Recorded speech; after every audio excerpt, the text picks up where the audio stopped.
get into it, amen. Turn to the person next to you and say, strap your seatbelt on. Here we go, here we go, here we go, here we go, here we go, here we go, here we go, here we go. That's football, we lost it. But, have you ever gone out for dinner and you go to pay the bill, expensive restaurant, and somebody's already paid the bill? Amen. I'm usually the person who pays the bill. I have a bunch of mates and we outdo each other, run up and pay the bill. And it's a good feeling, isn't it? Okay, 2 people believe that. I'm not buying dinner for you tonight, I was going to, but because of your answer, I'm not going to do it right now. And, but imagine if you had a big debt to pay, and then you go to pay a tax bill or something, and it says paid in full. Would you be happy? Yeah. Now we're waking up tonight. And how would you respond if somebody paid a $300,000 bill that you had, or something like that? How would you respond? Often we go, oh no, that's too much. I don't deserve that. If that was me, I wouldn't say it anymore. But it's just my temperament. See, God loves generosity, amen? If you're a stingy person, don't come to church. But God loves generosity. Generosity is not about money. Generosity is about the spirit, isn't it? Generous heart. You know, Pat and I have been there talking about a good all the last few days. And it is a good day, and I've got chocolate in my bag because God used Pat to bring it into my bag. Hey, Sylvia, pain this morning. And I got sciatica pain, and he just prayed into it, and God gave him some words from chocolate to pray over my back. But generosity and paid in full. I want to say tonight, Jesus paid in full for your salvation. Jesus paid in full for your deliverance. And Jesus paid in full for your healing here tonight. The last words of the dying are interesting. I worked for 15 years in North Shore Hospital in intensive care. And there's a pastor, I've been by people's bedside many times when they say their last words and take the last breath. I was there for my mum, I miss my dad. But I've seen many people, I've held the hands of many people who have died, some in very tragic situations. And their last words are very telling. In fact, there's a nurse who's written a book, The Last Word of the Dying. Very telling book, where people say the very last moments, the last breath that they take.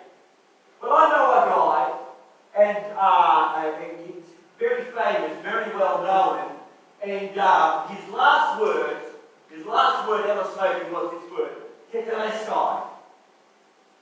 Tetelestai. And it means it is finished. And that person was Jesus. It is finished. In other words, paid in full. See, Jesus died on the cross and paid in full. But if Jesus only died on the cross, he would not have paid in full. Good evening. Anybody out there? Very quiet tonight. Brett can introduce me as Tigger, so you better respond. Amen. But see, Jesus didn't only die, but on the 3rd day he rose again. He died and he defeated the power of the pseudo-kingdom of Satan. Because if he only died, then many people have died. But Jesus went to the grave and on the 3rd day rose again to demonstrate that the kingdom of heaven has come to earth. And the Bible says the same authority, the same power that rose Jesus from the dead is in Port Macquarie on a Saturday night where we are all together. See, we read this statements and we go, oh, that's nice. But the same authority, the same Jesus who was yesterday, today, and tomorrow, it says in Hebrews, is in Port Macquarie, Grace Church, right now. The same Jesus. Paid in full. Amen? Paid in full. You don't have to pay for it.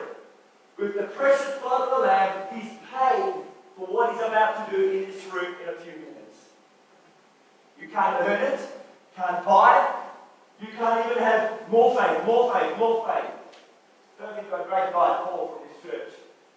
And please hear me. But sometimes we've done this more faith, more faith, more faith, a lot of damage. See, I don't put faith in faith. I put faith in the faithful one. See, we don't manipulate God for healing. We don't manipulate for healing. He's the darling of heaven. He's the King of kings and the Lord of lords. One word from Jesus and you're healed tonight. See, the blood of Jesus speaks a better word. The blood of Jesus speaks a better word in all of your situations. In this crazy, chaotic world, the blood of Jesus speaks a better word. And the Church of Australia is waking up again to this thing that the center of all that we are is King and Kingdom. The kingdom of God is upon you. Jesus preached the kingdom and demonstrated the kingdom. Amen?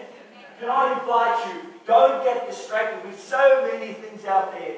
Focus on the King and the kingdom. It'll do you well. Matthew 4:23. And Jesus went about all of Galilee teaching in the synagogues and preaching the gospel of the kingdom. I want to say this, last night was incredible. We saw young men and women come to Jesus.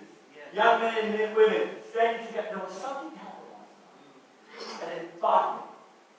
Because I'm an old man and I'm grumpy. When we started, there was a group of youth here and a group of youth there and some at the back. And I went out the back and I was interceding. It just hurt my heart. How there was a group here and then all of a sudden they all came together. One youth group together. And then many came to Christ and many got prayed for and delivered and God did amazing things. And then Bruce got them to pray over their schools and different things. There was a power commanded blessing. Commanded blessing. Because of the gospel of the kingdom that Pat preached on last night. There is only one gospel, amen? Not a gospel of salvation. Can I just say that? Because Jesus preached the gospel while he was still alive. Amen? It's not just about him dying and going to heaven. It's about the gospel of the kingdom. It's the signs and wonders and the power that he invaded from the heavenlies into the kingdom of darkness and broke the pure kingdom of the devil. And that's what Jesus does. And that's why the gifts are for today. That's why healing and deliverance and salvation is for today, baby. Amen? Amen. Turn to the person next to you and say, get ready. You're about to get rocked. And healing all manner of disease and all manner of sickness amongst the people. And Bruce told us a few days ago, he came as a man. He came and ministered as a man, full of the Holy Spirit, but he demonstrated the same authority is upon us tonight. Amen? See, God's getting rid of all superheroes and whatever. Thank you, Lord, for them. But he's looking for a man and a woman just like you, who would actually believe the stuff and then just do it. The kingdom of God is like little children. You know what I mean? So I've got like a little baby. Once a month, we go to one of the most dangerous places in Melbourne. And I nearly got knifed 2 months ago. Nearly got attacked because I just like to keep a fight. And now we go in there, and Jesus is bringing healing on the streets, prophecy on the streets, deliverance on the streets. People are getting baptized in fountains and pools outside of the building. Why? Because we are dumb enough to believe that the kingdom of God is alive and well on Monday, on Tuesday, on Wednesday, Thursday, Friday, Saturday, and then on Sunday we come to church and get recharged. Let's get out of our pews and bring the kingdom of God into the marketplace. Amen? That's what Jesus did. And the report of him went forth into all of Syria, and they brought unto him all those who were sick, and Holden with different disease. Holden. Maybe it was Holden. I don't know, was it the Bible? Holden? Different disease. Anyhow, possessed by demons. I haven't seen that Bible. Amen. I agree on an extra. Anyhow. American Standard Version. Matthew 9:35. And Jesus went about all the cities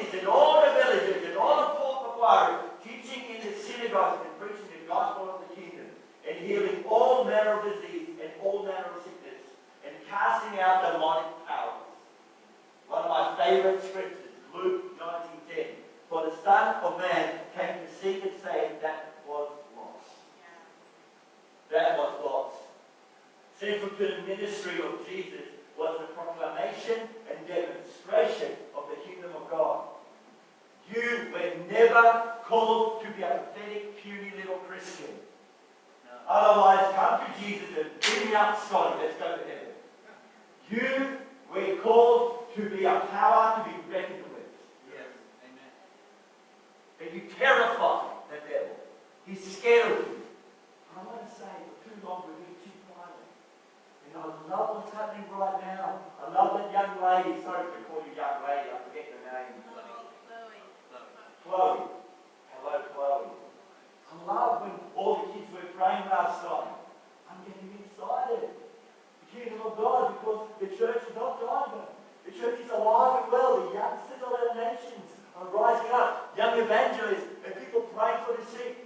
And we stay back and go, come on, come on. Every now and then we get and play the game too. Because I'm not going to be outdone by a 19 or 20-year-old. I'm a baby at heart. I want to play the game. I hate going watching the game. I want to play the game. You with me? An opportunity to go and see a fishing show. How boring. I want to fish. I want to pray for the sick. I want to be involved in deliverance. I want to raise the dead. Yeah. When's the last time you gave it a go? Sorry? Raising the dead for today. Yeah. I dream, ask my dear wife, I'd rather be married. I dream of coming a visit like this, and an ambulance pulls outside of the building, and they bring a dead baby, or a dead person. And in the fear of the Lord we pray, and Jesus raises them. Front page of the Macquarie Daily, Macquarie Daily. Jesus does miracles today. The devil defeated. Jesus loves, the devil feared. Yeah. Amen. Thank you for the life back. His incarnation was to reestablish what was lost in the first garden. Now, in order for really to understand the gospel of the kingdom and what Jesus did, we have to go all the way back into Genesis 1 to 11. The greatest attack on the church right now is on the first 11 chapters of the Genesis. The greatest attack on all that we believe is on the first 11 chapters of the Genesis. Men, women, children, gender identity, who we are, the authority and the power, and all this, they're attacking all of that. There's Jesus put his blueprint in there. And so for us to understand what Jesus came to do on the cross and in his life, we need to go all the way back. So in Genesis chapter 2, God made everything. He made man, and he said it's not good for man to be alone. So he made for him a hesed Kenny. You didn't know that, love, did you, Pat? Your wife is your hesed Kenny, a suitable helper. Hey, it's okay, but it's fun in church, amen? We're not coming here tonight to suck lemons. And so he put the two of them together, and all what chemistry. Amen? And it says in Genesis 2, and they were naked. See, naked is not the absence of clothing. Naked is the absence of sin, of shame, of sickness, and disease. And yes, they didn't have any clothes on, but there was no shame. Yeah, good. Husbands and wives. Loving each other, honoring each other, preferring one another. Sickness, disease, brokenness wasn't there. You see, nakedness is the absence of evil. And then chapter 3. And then the devil said, did God say you can't eat from that tree? See, Jesus said you can do all that you want. All sins come down to this: pride and prejudice. Every sickness, every disease comes down to pride and prejudice. Jesus said you can do the 99, but leave the one tree. Don't touch it. It was a test of character. God is looking at their character, see? And the devil said, oh, you won't die. Ethan, you'll get even more alive. And that's the temptation of the devil now with our young people. Don't listen to your elders. Don't listen to your parents. Eat from the tree. And God says, no. No. They'll destroy you. And young people right now are saying no to the devil. I'm so excited. And you know why they're saying no? Because you prayed for them. You've been on your knees. I was ministering to a man this morning, broken in my arm, shaking, interceding for the prodigals. Computer, come alive in Jesus' name. In Genesis chapter 2, we were known by creation. You were known by creation. No sickness, no disease. In Genesis chapter 3, you then became known by the fall. Disease came in, sickness came in, husbands and wives have been fighting ever since, children have been rebelling, the demonic has been on a rampage, and for 2,000 years, with some good bits and some bad bits in the Old Testament, there was mayhem. And then between the Old and New Testament, there was 400 years of absolute silence. Silence. God didn't speak for 400 years. I can't stop speaking for 4 seconds. But God was quiet until the heaven said, now. Now the King of Glory, the Garden of Heaven, now it's time to bring back what the enemy has stolen in the garden. What happened by the fall, we're going to bring it back because I want my people to be known by creation. I'm going to restore healing and identity. I'm going to restore salvation. I'm going to kick the devil up in the box all the way where he came from. And so he looked around for another suitable helper to do that. And he couldn't find it. So he said, I'm going to come. So Jesus came. And so when we read about the kingdom of God and all the things that Jesus did, was to come back and to restore us to the first garden. To take away shame and condemnation and anxiety and suicide and brokenness and all the stuff that sin and rebellion brought in. One act of treason brought so much pain to you and I. Thanks for nothing, Adam and Eve. Could you just not have some humility? We would have been in a better place. But you know what? I'm glad they did. Because they brought Jesus with them. For 33 years he came. And he said to the devil, now the days are numbered. He said, here's the proof of his head, the Bible says. That Jesus is the King of Glory. And he's squirting around and fighting around and bringing sickness and disease ever since. See, I truly believe theologically that every sin and every disease comes back to the fall. Every death. But Jesus paid the price. Good test.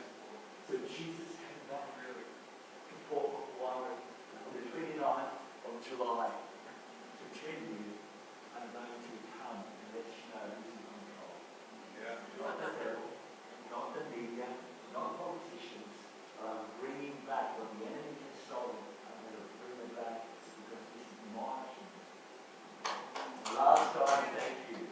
And last time I read this, it says, thy kingdom. Not the kingdom of the devil. And so when we pray for the sick, when we pray for deliverance, when we bring salvation like last time, you know what we're doing? We're just being obedient to the mandate. We're bringing the kingdom of heaven that Jesus demonstrated. We're pushing back the kingdom of darkness. We're pushing it back. We're pushing it back. And we're pushing it back until the king comes back. And when the king comes back, he's going to say, now. Once and for all, you can go to Gehenna. You can go into the lake of fire. Whatever happens in the lake of fire, it's up to your eschatology, your whatever. For me, it's a lake of fire. If you either die forever or you don't burn forever, shut it up. Who cares? So hell is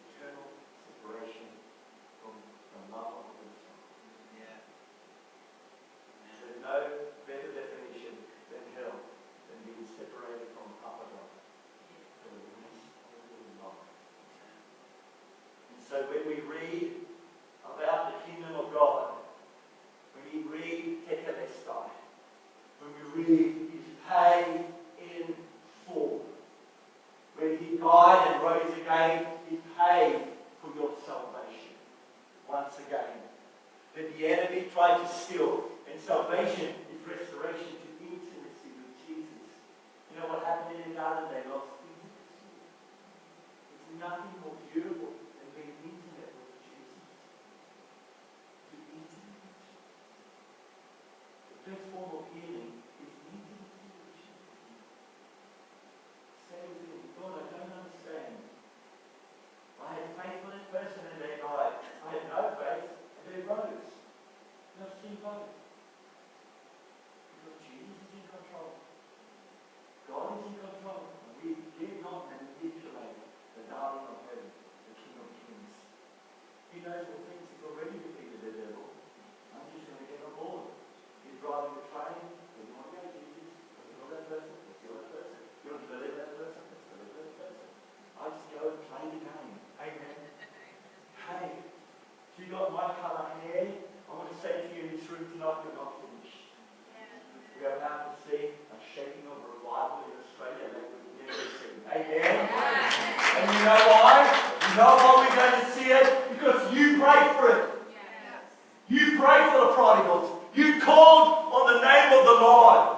Said, God, how long shall I wait? And God says, I am coming. I'm going to come with a mighty wind. I'm going to come with fire. And I'm going to bring a generation. I'm going to destroy the spirit of suicide.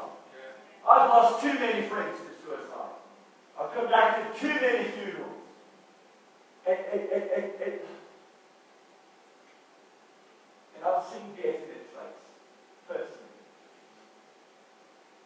And I'm not going to let it happen. Pat said this last night with one of his friends who lost his son. We're going to fight. We're going to say, thy kingdom come, thy kingdom come, thy kingdom come, thy kingdom come. When I was tested a couple of years ago, that was my prayer, oh Jesus, you are all powerful, let the kingdom come, let the kingdom come, let the kingdom come, and we'll see a miracle. And the miracle, Jesus, the miracle that you get tonight, whatever happens in this room in a few minutes, is that Jesus is going to happen. He paid for your salvation. He paid for your deliverance. And He's paid for your Amen? He paid it all. And I've lost my notes, and it doesn't matter. Because the notes are in my heart. The notes are in my heart. The notes are, I'm going to come and minister tonight. He's here. He's in this room. You haven't come to hear great speakers. If you have, please leave now. Please leave. Get in your car and go across the 40 Avenue. But if you're here tonight, because you dare believe that the King of Glory will come to a miracle in the wrong place. Amen. My beautiful friend here who had stomach issues got healed. Amelia, Peter's girlfriend, got healed. By the grace of God, I've seen hundreds of people healed.